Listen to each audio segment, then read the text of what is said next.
breaking news now coming in.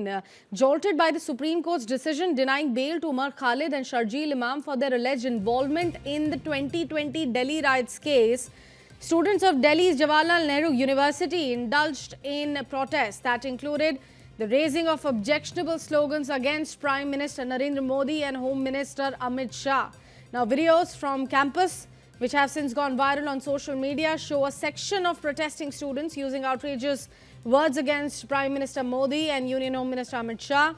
Student groups also demonstrated against the Supreme Court's rejection of the bail pleas, describing the decision as an attempt to silence dissent. This is not the first time that JNU has come under scrutiny for objectionable slogans. Remember, in 2016, anti-national slogans were raised in the campus with attempts to portray the parliament attack terrorist Afzal Guru as a victim of the system, and calls were made for the dismantling of the Indian state. That controversy had also had Umar Khalid at the center of that storm. Authorities are monitoring the latest situation very closely as political reactions are intensifying over the nature of the slogans and the broader protest narrative emerging straight from the premises of JNU. ये JNU को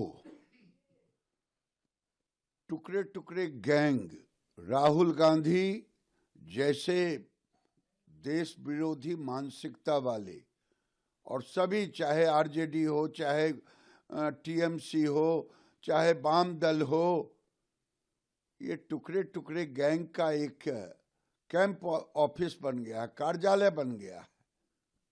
और भूले नहीं, ये भारत है, नरेंद्र मोदी का भारत है, 21वीं सदी का भारत है।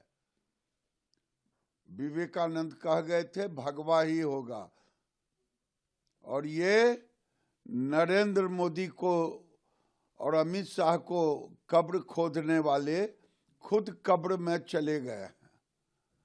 यहाँ से उग्रवादी का खात्मा हो गया पूरे देश से।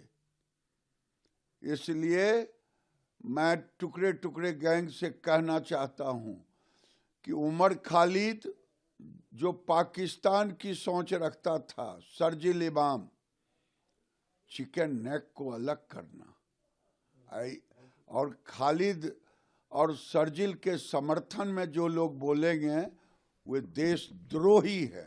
ऐसे लोगों पर देशद्रोह का मुकदमा चलना चाहिए। बात जेएनयू की नहीं है, ये कुछ लोग हैं जो इस प्रकार के देश विरोधी नारे, धर्म विरोधी नारे लगाना, ये अफजल गुरु के लिए भी नारे लगाते हैं, सुप्रीम कोर्ट के फैसलों के खिलाफ भी नारे लगाते हैं, आतंकवादियों के समर्थन में नारे लगाते हैं, नक्सलवादियों के समर्थन में नारे लगाते हैं।